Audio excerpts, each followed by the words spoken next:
Assalamualaikum warahmatullahi wabarakatuh. Alhamdulillahi rabbil alamin. Wassalatu wassalamu ala sayyidil mursalin. Wa ala alihi wa sahbihi ajma'in. Rabbi syrah li sadri. Wa yassir li amri. Wahlul 'uqdatam min lisani yafqahu qawli.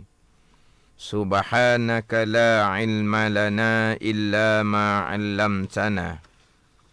Innaka antal alimul hakim. Wa la hawla wa la quwwata illa billahil aliyyil azim. Syukur alhamdulillah bersua kembali kita untuk minggu ini di Manis FM. Dalam program Talaki Safinatun Najah menggunakan kitab Safinatun Najah.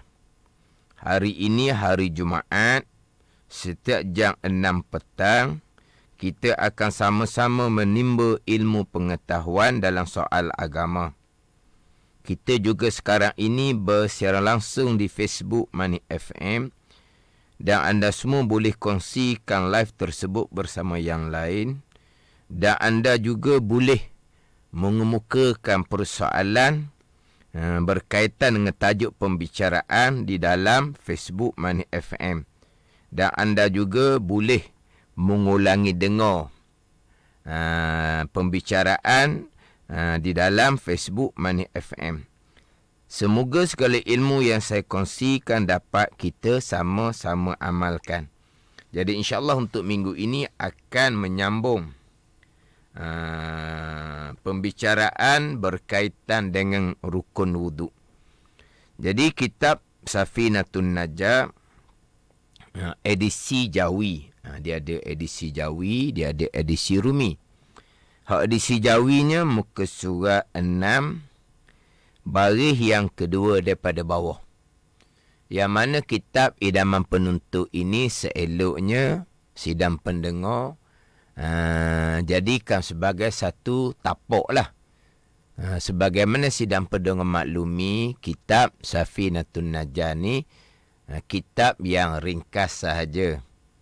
Maka insya-Allah saya akan menghurai dengan lebih terperinci, dan seeloknya sidang pendengar adalah buku catatan untuk mencatat hak huraian tambahan yang tidak ada dalam kitab Safinatun Najah.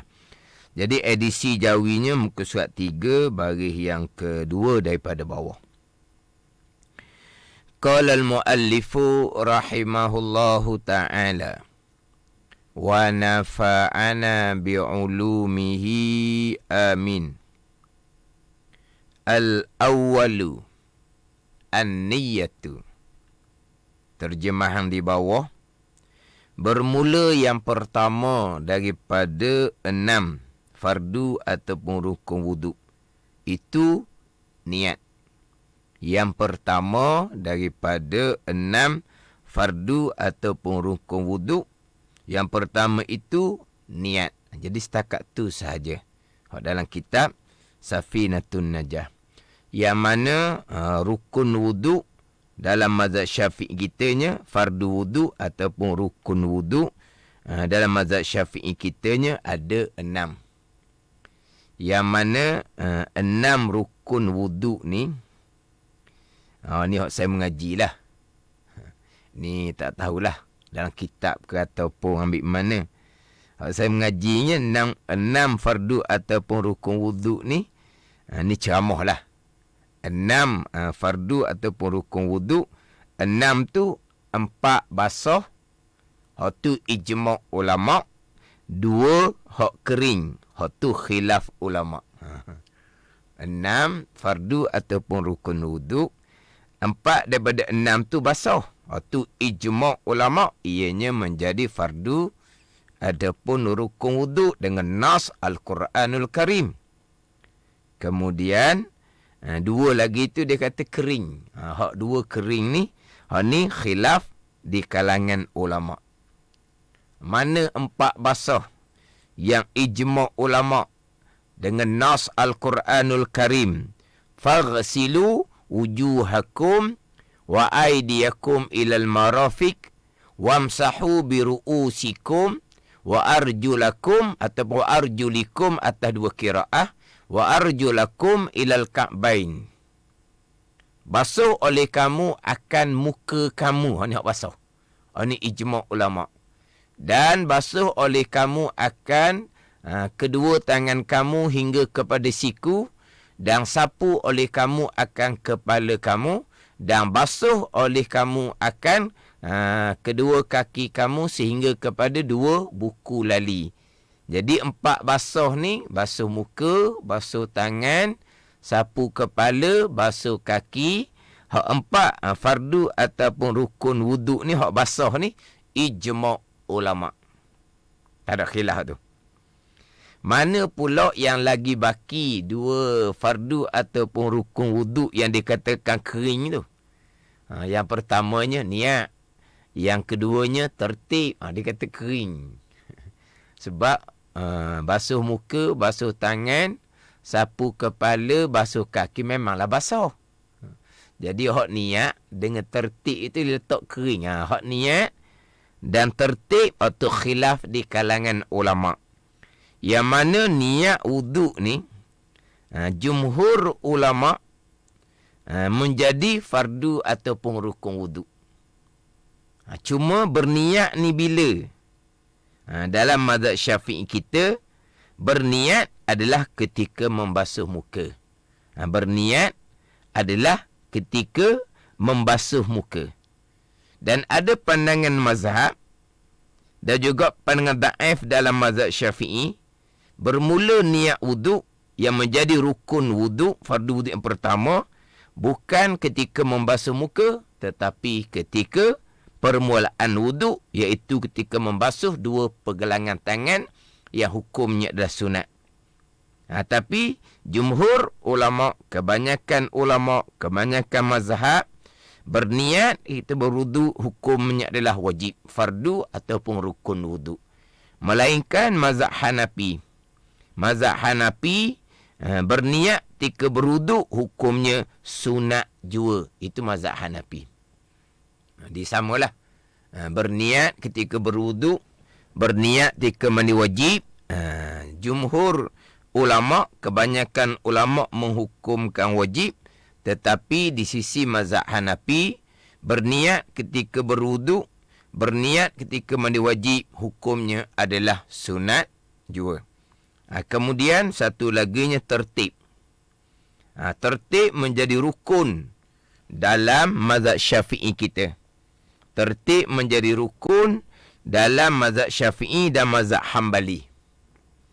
Tertib menjadi rukun di sisi pandangan dalam mazhab Syafi'i dan juga pandangan dalam mazhab Hambali. Adapun tertib wuduk dalam di sisi pandangan mazhab Maliki dan Hanafi, tertib wuduk hukumnya adalah sunat jua. Tertib wuduk hukumnya adalah sunat jua. Nanti saya akan bicaralah ketika membicarakan rukun fardu ataupun rukun wuduk yang ke-6, iaitu tertib. Dia ada 2. Sidang pendengar dia ada 2. Satunya dipanggil tertib, satunya dipanggil mualat. Tertib sama, mualat sama, ianya adalah bahasa Arab. Tertib bahasa Arab, mualat pun bahasa Arab. Tertib ni bukan tertib terning. Tertib terning ke cakap kita orang Terengganu ni bersopan santun. Tertib terening budak ni, bersopan santun tu. Ni tertib ni bersusun. Yang pertama, yang kedua, yang ketiga, tu tertib bersusun. Mualak ni terkadang dalam kitab menterjemahkan mualak dengan sambung menyambung. Apa makna sambung menyambung? Contoh antara selesai membasuh muka, berpindah kepada membasuh tangan sampai kepada siku, fardu ataupun rukun wuduk, segera, jangan senggang lama. Jangan senggang lama. Itu dipanggil mualat. Tertib satu, mualat satu.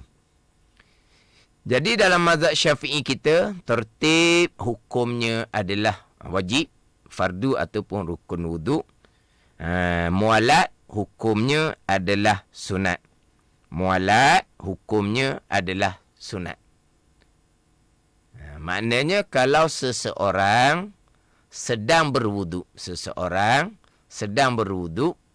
selesai basuh muka contohnya, anak di luar tu menangis, maka ibu ni segera kepada anak. Mana apa ni? Contohnya kalau anak tu terkejut daripada tidur, maka ibu ni tidurkan kembali anak tu. Lama jugalah duduk bicara anak tu. Kemudian masuk bilik air semula, dia pun basuh tangan sampai ke siku. Makna apa tu? Dia sudah tidak ada mualat. Maknanya sudah tertinggal satu perkara sunat. Cuma kalau berlaku seumpama tu, disunatkan seeloknya, bukan menyambung wuduk, seeloknya ambil wuduk daripada awal kembali. Sebab mualat ni di sisi pandangan mazhab Hambali, di sisi pandangan mazhab Maliki, di sisi pandangan kaum qadim dalam mazhab Syafi'i, mualat hukumnya adalah wajib. Apabila berpisah lama, bercerai lama, putus mualat, maka tidak boleh sambung kembali wuduk. Itu setengah pandangan ulama' lah. Tapi pandangan kaul jadid, pandangan muktamad dalam mazhab Syafi'i, mualat hukumnya sunat jua. Tertib wajib, mualat sunat. Ada pun mazhab Hambali, tertib wajib, mualat pun wajib. Kalau mazhab Maliki, tertib sunat, mualat wajib. Kalau mazhab Hanafi, mualat sunat. Kalau mazhab Hanafi, tertib sunat, mualat sunat. Bunyi macam bolong tu. Yang pertama, sidang pendengar, saya cerita pandangan-pandangan mazhab yang lain ni sebagai penambahan ilmu. Yang sidang pendengar nak kena fokus adalah pandangan dalam mazhab Syafi'i. Hak tu jangan lupa. Hak pandangan mazhab yang lain, kalau sidang pendengar boleh ambil, alhamdulillah. Sidang pendengar tak boleh ambil, insya-Allah semula gitulah. Kena pastikan jangan pula yang dikendong berciciran, yang dikejar tak dapat ke macam mana, begitulah. Yang kita naknya adalah pandangan dalam mazhab Syafi'i. Tapi kalau dapat ilmu pandangan mazhab lain, itu ekstra. Kita dapat turuti, alhamdulillah. Tapi pentingnya hak pandangan dalam mazhab Syafi'i. Jadi jelas pandangan dalam mazhab Syafi'i, tertib adalah fardu ataupun rukun wuduk yang ke-6. Adapun mualat ketika berwuduk, jelas dalam mazhab Syafi'i tidak ada di antara fardu rukun wuduk yang 6. Jadi mualat di antara perkara yang disunatkan di dalam mazhab Syafi'i kita. Kemudian kita balik kepada guru kepada Imam Syafi'i, Imam Malik. Imam Malik adalah guru kepada Imam Syafi'i rahimahullah. Jadi Imam Malik mazhab Maliki, guru pada Imam Syafi'i, tukar. Tertib hak pandangan mazhab Syafi'i wajib, mazhab Maliki sunat, tukar. Mualat sunat si pandangan mazhab Syafi'i, mazhab Maliki, mualat hukumnya adalah wajib. Ditukar gitu. Ditukar gitu. Mazhab Syafi'i, tertib, fardu ataupun rukun wuduk yang ke-6. Mazhab Maliki, tertib, sunat. Mazhab Syafi'i kita, mualat, sunat. Mazhab Maliki, mualat, wajib. Tukar gitulah. Kemudian kalau mazhab Hambali, Imam Ahmad bin Hanbal, murid kepada Imam Syafi'i. Murid pada Imam Syafi'i, Imam Ahmad bin Hanbal. Jadi mazhab Hambali, Bukan hanya tertib wajib, bahkan mualak pun wajib. Mazhab Hanafi, tertib bukan hanya tertib sunat, mualak pun sunat. Ini kalau kita bicara berkaitan dengan dalil, semuanya berdalil belaka, cuma pemahaman yang berbeza. Semuanya berdalil belaka, cuma pemahaman yang berbeza. Jadi kita balik semula. 6 rukun wudu, 6 fardu wudu yang ijma' ulama: basuh muka, basuh tangan, sapu kepala, basuh kaki. Niat, khilaf ulama. Jumhur menyatakan pandangan ulama wajib, mazhab Hanafi sunat.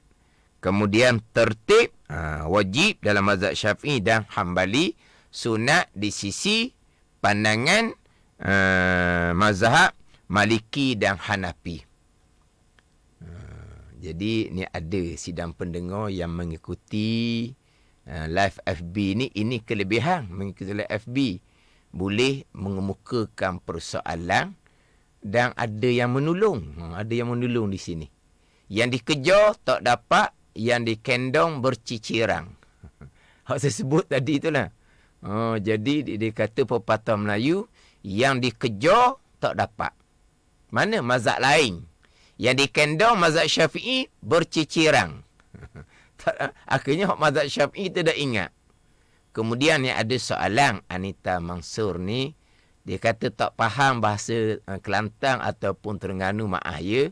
Mualak tu apa? Anita Mansur, mualak itu bukan bahasa Kelantan, mualak itu bukan bahasa Terengganu, mualak itu bahasa Arab.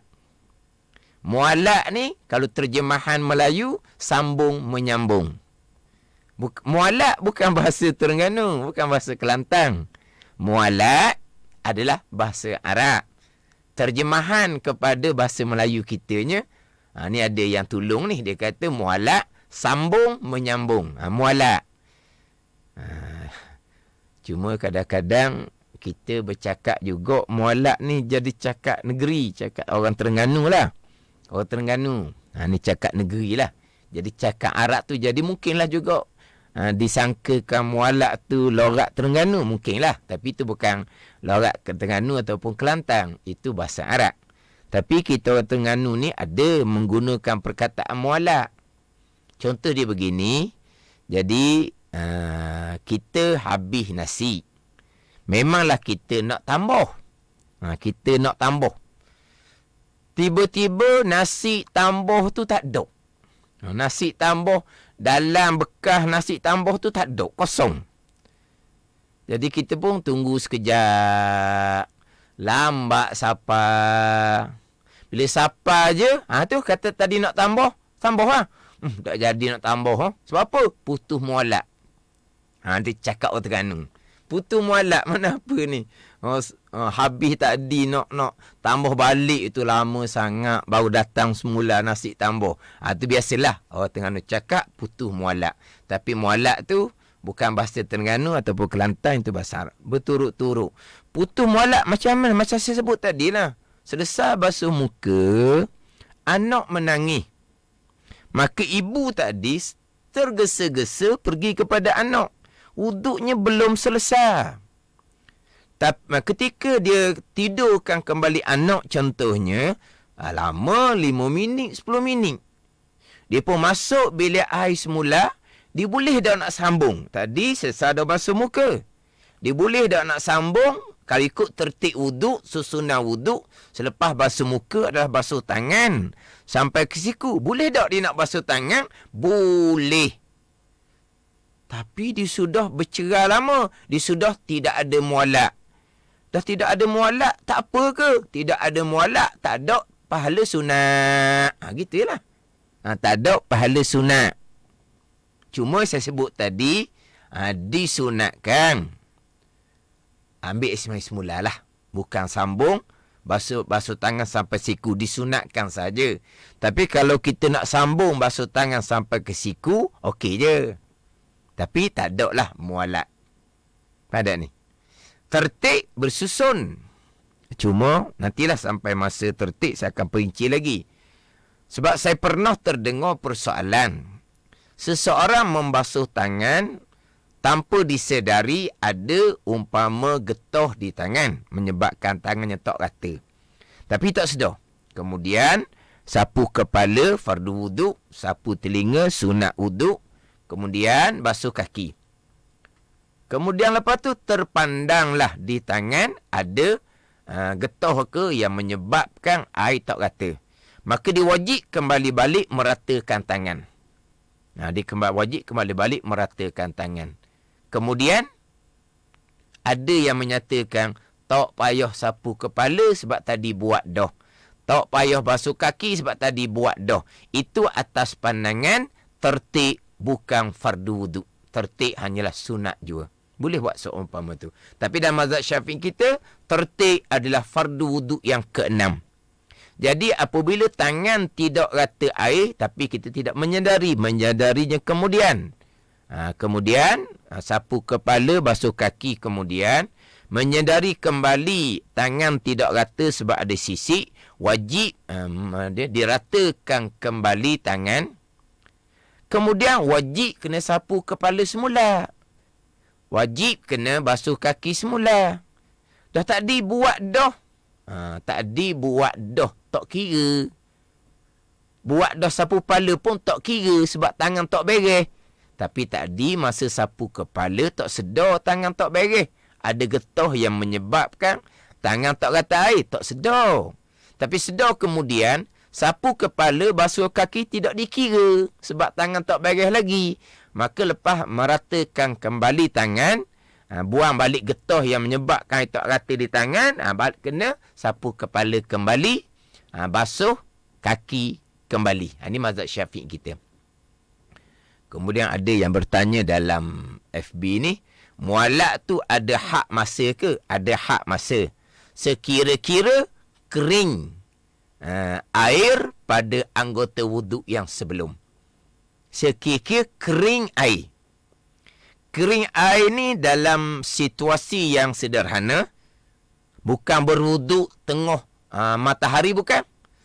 Dalam situasi tubuh yang sederhana. Ni. Maknanya kita berwuduk dalam bilik mandi. Tidak terlampau panas, tidak terlampau sejuk. Adapun kalau berwuduk di bawah matahari, tengah panas terutama sekarang, basuh muka, sekejap je kering air di muka. Dia kira kering dalam situasi yang sederhana, bukan situasi panas, kering dalam keadaan tubuh yang sederhana, bukan tubuh orang demam. Kalau tubuh orang demam, sekejap je kering. Dia kira bila kering anggota sebelum, maka dia kira putus mualak, maka tak dapat satu perkara sunat ketika berwuduk. Jadi elok juga tu kalau ada persoalan dalam FB, live FB. Apa itulah kata yang mengikuti live FB ni, boleh share, boleh mengulangi kembali, dan boleh mengemukakan persoalan yang berkaitan. Macam tadilah. Apa makna mualat? Jadi, tak faham makna. Jangan kita, yelah, Allah. Tertib, mualak tu hok duk muluk kan. Satunya tertib, satunya mualak. Satunya tertib, satunya mualak. Jadi, itu memanglah sebutan biasa dan disebut dengan ilmu ni. Dia banyak hukum yang berkait dengan tertib dan mualak. Tapi terkadang ada orang dia tak biasa dengar lah tertib mualak. Dia hanya tahu berwuduk ni kena satu ikut nombor. Itu tertib. Berwuduk ni janganlah tengah jalan tu berhenti. Kemudian baru mari sambung kembali. Mana apa tu? Sudah terputus, tercerai. Dia panggil putus mualak. Putus mualak dia panggil. Ada yang tanya di sini, Ustaz, macam mana kalau wuduk biasa kat siku cepat kering? Kenapa pula kat siku cepat kering? Tu wallahualam lah, siku dia panas barangkali. Tak dikira ni kering ni keang dalam iklim yang sederhana, tidak terlampau panas, tidak terlampau sejuk. suhu badan yang sederhana, bukan suhu badan yang panas umpama demam, dan bukan suhu badan yang sejuk. Nanti kita akan bicaralah berkaitan dengan tertib fardu rukun wuduk yang ke-6. Kemudian mualak, itu perkara yang disunatkan berwuduk. Jadi insya-Allah sambung kembali berkaitan dengan niat. Jadi saya bicara mengelepas berkaitan dengan niat. Niat tu ketika permulaan membasuh muka. Niat ketika permulaan membasuh muka, dia akan bicara di hadapan, di musab sebelum dia akan bicara berkaitan dengan niat ketika permulaan membasuh muka. Tapi kena fahamlah, permulaan membasuh muka ni makna permulaan yang dikira. Makna kalau seseorang dia masukkan muka dia ke bawah pahit, tiba-tiba air sudah meratai muka dia 5 saat, 10 saat, 20 saat. Tetapi niatnya belum lagi dapat. Maknanya belum lagi terhasil basuh muka. Dah tu basuh muka 5 saat, 10 saat tu tak panggil wuduk sebab tak ada niat. Situ je lah. Jangan salah faham. Berniat adalah ketika permulaan membasuh muka. Selepasnya macam mana, dia pun masuk muka bawah pahit, niat tak dapat. Dia keluar balik muka daripada pahit. Dia masuk muka bawah pahit, air kena di muka, bermula di dahi. Niat tak dapat, dia keluar balik muka daripada pahit. Tu salah faham. Dah kata niat di permulaan, permulaan yang diiktibar, yang dikira sebagai wuduk. Jadi maknanya kalau muka tu duduk di bawah air pahit beberapa minit sekalipun, tetapi belum dapat niat, maka belum lagi dipanggil membasuh muka rukun wuduk yang kedua. Gitu je lah. Jangan salah faham pula. Jadi memang ada yang salah faham. Niat wuduk ketika permulaan air meratai muka. Bila masuk muka bawah pahit, niat tak dapat, dia buat keluar dulu muka dia daripada pahit. Tarik nafas semula, kemudian dia masuk pula muka bawah pahit. Niat tak dapat juga, buat keluar balik. Tak payah buat gitu. Tak payah buat gitu. Faham tak ni? Jadi maknanya kalau masuk muka bawah pahit, mana tak dapat niat, tak panggil wuduk lagi lah. Walaupun sudah 10 saat, 20 saat pun dapat niat. Itulah permulaan dia panggil. Satu lagi ni, salah faham. Ini saya akan bicara ni bab sunat wuduk. Kita basuh muka ni sunat 3 kali. Sunat 3 kali. Sunat 3 kali. Sunat 3 kali ni dengan bahawa 3 rataan air. Nak dapat 3 rataan air cukup cepat. Sebab air pahit ni air yang berlari pada air yang bergerak. Jadi air yang pertama terhasil. Rataan kali pertama, hak wajib wuduk, hak fardu wuduk. Rataan kali kedua, rataan kali tiga, hak dapat pahala sunat. Tapi bukanlah kata basuh muka bawah pahit, kena buat keluar muka balik, masuk semula, baru nombor 2. Buat keluar balik daripada pahit, masuk semula nombor 3. Salah sangat-sangat pemahaman seumpama tu. Dah kita muka bawah pahit nak dapat 3 kali macam mana? Muka tidak bergerak. Muka tidak bergerak, tapi air bergerak. Memang muka tidak bergerak sebab muka diam di bawah air pahit. Tapi airnya bertukar-tukar. Sebab air pahitnya air yang mengalir, yang berlari. Jadi, rataan kali pertama, sekejap je sudah terhasil. Rataan kali kedua, boleh pahala sunat. Rataan kali ketiga, boleh pahala sunat. Dia gitu. Sebab ada orang faham, masuk muka bawah pahit, rata sekali, buat keluar balik muka. Lepas tu masuk semula, boleh nombor 2, sunat. Buat keluar kembali. Masuk semula, boleh basuh muka nombor 3. Tak nanti gitu. Tak nanti gitu. Sebab apa? Walaupun muka kita diam, di bawah pahit, tapi adakah air diam? Air tidak diam. Air bertukar-tukar. Hak diam ni macam mana? Ni saya ni kira setuh bak lain sikit. Tapi bak wuduk lah. Mana hak jenis? Muka diam, air diam. Kita masuk muka ke dalam koloh. Maka muka diam. Air koloh diam. Air kolah tenang kan? Dia panggil al-ma'u rakib dia panggil. Air yang tenang. Jadi masuk muka dalam kolah, maka dapat niat. Baru sekali kata. Nak dapat kali kedua, tak nak dapat macam mana sebab muka diam, air diam. Tadi bawah pahit, muka diam, air berlari-lari. Dapat 3 kali dalam masa yang singkat. Tapi kalau selam muka dalam kolah, muka diam, air pun diam sebab air tenang. Jadi macam mana nak dapat basuhan kali kedua, basuhan kali ketiga, basuhan kali pertama, beres dah lah.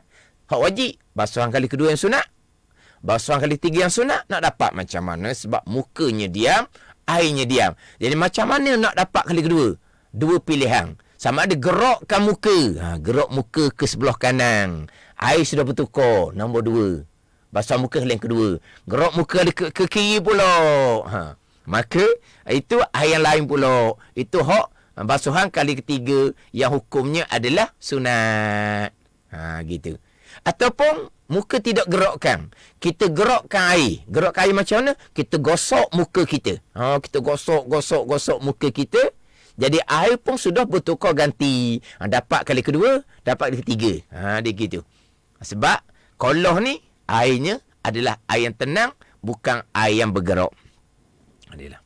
Jadi niat 3 permulaan basuh muka, makna permulaan dapat niat. Itulah permulaannya basuh muka wudu. Kemudian ada beberapa soalan tu. Ada soalan yang saya pun kurang memahami. Satu soalan daripada Amy Norlin. Ustaz, kalau air yang ada di muka menitis pada kaki, sewaktu ambil wuduk tak apa kan? Bukan terkena pada air lalu, tapi di kaki. Apa maksud dia? Air muka menitik atas kaki, tak ada masalah sebab lepas basuh muka bukan basuh kaki. Kita basuh tangan sampai ke siku, kita sapu kepala, kemudian basuh kaki.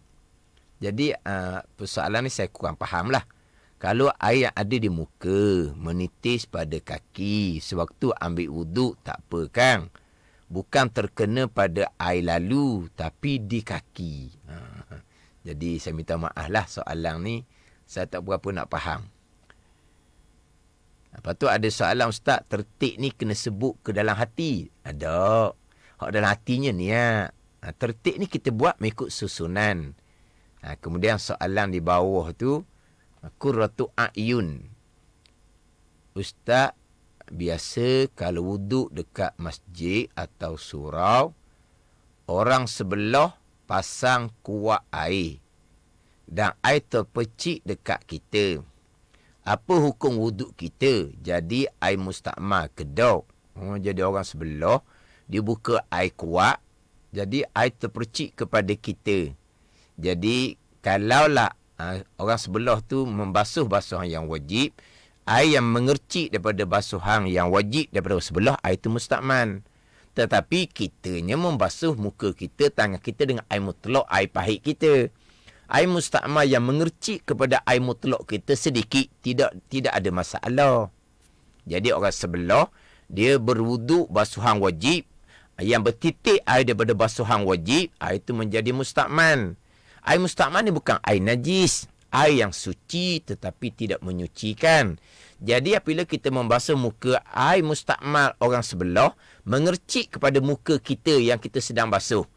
Itu tak ada masalah tu. Air mustakmal mengercik 2-3 titik, itu tidak ada masalah sebab air mustakmal bukan air najis. Atau sudut fikir waktunya. Tapi tak payahlah orang sebelah tu buka air kuat-kuat, membazir pulaknya. Buka air kuat-kuat, lepas tu basuh muka pula, dia katok pula muka dia. Dia katok muka dia nak kata ni, celah-celah mata, ropong hidung, lubang hidung, dia katok muka dia. Itu hukumnya adalah makruh. Ni Amy Norling dia mengemukakan ni maksud dia. Maksud saya, Ustaz, semasa kita tengah basuh kaki, air yang ada di muka menitih kena kaki. Jadi air di muka tu, kalaulah kita kata air mustakmal di muka menitih atas kaki, tak ada masalah. Itu menitis ni sedikit sangat, tak ada masalah. Tapi sebenarnya di muka pun sudah tidak ada air mustakmal. Sebab kita basuh muka sekali. Basuh muka kali yang kedua. Basuh muka kali yang ketiga. Air yang menitis daripada basuhan muka kali yang kedua, air yang menitis daripada basuhan muka kali yang ketiga, itu bukan air mustakmal, itu air mutlak. Air mustakmal hanya air basuhan kali yang pertama di muka. Bila kita basuh kali yang kedua, air yang pertama tak ada dah. Air yang kedua, kita basuh muka kali yang ketiga, maka air yang menitis daripada basuhan muka kali kedua, air yang menitis daripada basuhan muka kali ketiga, itu bukan air mustakmal. Kalau dia basuh muka sekali sahaja, hak tu, hak menitis daripada muka tak air mustakmal. Tapi kalau dia menitis atas kaki, tak ada masalah ketika kita membasuh kaki. Bertitik 2-3 titik air mustakmal tidak menjejaskan air mutlak yang kita sedang membasuh kaki. Dia kata. Tak ada soalan. Tak apalah. Tapi bagus ni soalan-soalan yang berkaitan. Soalan-soalan yang berkaitan dengan pembicaraan bab wuduk. Kemudian, masa kita begitulah. Kalau masih lagi belum selesai belum selesai bicara bab fardu wuduk yang pertama niat ni, insya-Allah saya ulang minggu depan pula. Memanglah jadi panjang sebab banyak simpang. Nak pergi ke depan, masuk kanan, keluar balik. Masuk kiri, keluar balik. Lambat nak sampai ke depan tu. Kita kira lah, mana kira apa ni? Santai. Kita rasa nak ke kanan, nak sentuh masalah lain sedikit. Tadi sentuh bab tertib, sentuh bab mualak. Gitulah. Jadi maknanya masuk kanan, keluar balik, terus pergi, masuk kiri. Jadi lambat. Tak apalah. Jadi kalau tak sempat juga bicara bab niat, insya-Allah minggu hadapan. Jadi diharapkan sidang pendengar makna ikut mengikut ni kena istiqamah lah. Kena istiqamah. Kalau sidang pendengar ada masyakkah, ada kekangan pada satu hari petang Jumaat pukul 6 ni pun kadang-kadang orang ni hari Minggu, orang ni ada juga kesibukan dia. Kelebihan live FB Money FM ni maknanya sidang pendengar boleh tengok kemudian. Maknanya insya-Allah lah tidak terputus, boleh tidak terputus pembicaraan ni, pembicaraan sambung menyambung. Kalau terputus menyebabkan bicara kemudian kita pun apa benda bicara ni kita sudah ketinggalan. Tak apalah, boleh ikuti kembali. Jadi pergi kepada lafaz niat. Lafaz niat sebagaimana saya sebut minggu lepasnya, lafaz niat ni banyak. Cuma saya nak ambil dua sajalah. Dua lafaz niat yang biasa digunakan. Orang-orang dahulu, orang tua-tua dahululah, dia biasanya berniat, sahaja aku mengangkat hadas kecil kerana Allah Subhanahu wa ta'ala. Orang-orang kemudian sekarang kebanyakannya berniat, sahaja aku mengambil wuduk, ataupun berniat, sahaja aku mengambil air sembahyang kerana Allah. Ni dua. Satunya, sahaja aku mengangkat hadas kecil kerana Allah. Satunya, sahaja aku mengambil wuduk, sahaja aku mengambil air sembahyang kerana Allah. Itu sekurang-kurang. Nak comel laginya, sahaja aku menunaikan fardu wuduk kerana mengharuskan sembahyang kerana Allah. Ataupun tadi, sahaja aku mengangkat hadas kecil kerana mengharuskan sembahyang kerana Allah Subhanahu wa ta'ala. Panjanglah tu. Jadi sekurang-kurangnya saja aku mengangkat hadas kecil kerana Allah, ataupun saja aku mengambil wuduk, saja aku mengambil air sembahyang. Wuduk bahasa Arab, air sembahyang bahasa Melayu, gitu je lah. Apa beza saja aku mengambil wuduk dengan saja aku mengambil air sembahyang? Beza dia, wuduk bahasa Arab, air sembahyang bahasa Melayu. Itu je beza dia. Kita boleh belakalah. Kena orang pun kadang-kadang tanya juga, apa beza saja aku mengambil air sembahyang, saja aku mengambil wuduk kerana Allah, ataupun saja aku mengambil air sembahyang kerana Allah. Macam mana kalau anak kita tanya kita? Kita ajar anak kita, kita mak ayah, saja aku mengambil wuduk kerana Allah, Ustaz sekolah ajar saja aku mengambil air sembahyang kerana Allah. Bukan mengambil wuduk. Dah mana betul ni mak ayah saja aku mengambil wuduk ke? Saja aku mengambil air sembahyang. Saja aku mengambil wuduk. Wuduk tu bahasa Arab. Saja aku mengambil air sembahyang. Air sembahyang tu bahasa Melayu. Gitu je. Jadi dua niat lah yang biasa diniatkan. Saja aku mengangkat hadas kecil kerana Allah. Ataupun saja aku mengambil wuduk. Mengambil air sembahyang kerana Allah Subhanahu wa ta'ala. Habislah. Jadi kita pun masa di penghujung. Cuma saya nak ambil satu kesempatan soalan terakhir. Nama dia Rempik Taubat. Nama dia Rempik Taubat. Nama tu.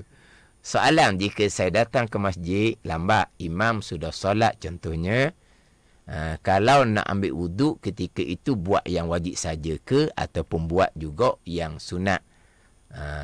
Juga sebab nak kejar imam.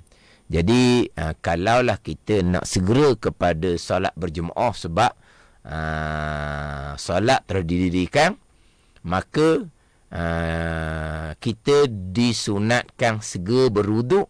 Buatlah sekadar yang fardu, yang rukun wuduk sahaja. Itu. InsyaAllah minggu depan saya akan perjelaskan lagi persoalan hak Rempik Taubat tu. Kemudian satu soalan terakhir ni, Qurratu A'yun nak niat masa sebelum wuduk ke ataupun ketika membasuh muka. Saya sebut dah minggu lepas, niat yang menjadi fardu wuduk yang pertama, niat ketika membasuh muka. Tetapi kita disunatkan memulai niat ketika membasuh pergelangan tangan. Saja aku berwuduk kerana Allah. Saja aku membasuh tangan sebagai sunat wuduk kerana Allah. Ada kena niat sunat di situ. Sebab kalau kita tak niat, basuh tangan, pergelangan tangan, bersugi, berkomor, memasukkan air ke dalam hidung, kita buat sebelum basuh muka. Kita berniat fardu wuduk yang pertama ketika basuh muka. Jadi basuh muka, basuh tangan, sapu kepala, basuh kaki tak apalah. Sebab lepas basuh muka. Jadi basuh pergelangan tangan yang sunat, bersugi yang sunat, berkomor yang sunat, masukkan air yang sunat, dilakukan sebelum daripada membasuh muka. Maka ketika membasuh tangan, kita disunatkan berniat sebagai wuduk. Barulah kita basuh tangan, bersugi, berkomor, masuk ini dapat pahala sunat wuduk. Kalau tidak berniat, kita tidak dapat pahala sunat wuduk. Membasuh ulangan tangan, bersugi, berkomor dan memasukkan ke dalam hidung. Jadi insyaAllah lah beberapa soalan Rempik Taubat tadi saya akan ulangi kembali minggu hadapan. Jadi setakat ni lah. InsyaAllah minggu hadapan saya akan ulang di tempat yang sama lah. Al-awwalu an-niyatu. Wallahu a'lam. Bismillahirrahmanirrahim. Alhamdulillahirabbil alamin. Wassalatu wassalamu ala sayyidil mursalin wa ala alihi wa sahbihi ajma'in. Allahumma aftah alaina futuhal arifin. Allahumma allimna ilma akdamin wa fahimna famasabikin warzuqna ruqat talibin. Allahumma zidna ilma wa alhiqna bis salihin. Wa sallallahu ala sayyidina Muhammadin wa ala alihi wa sahbihi wa sallam. Walhamdulillahi rabbil alamin. Wassalamualaikum warahmatullahi wabarakatuh.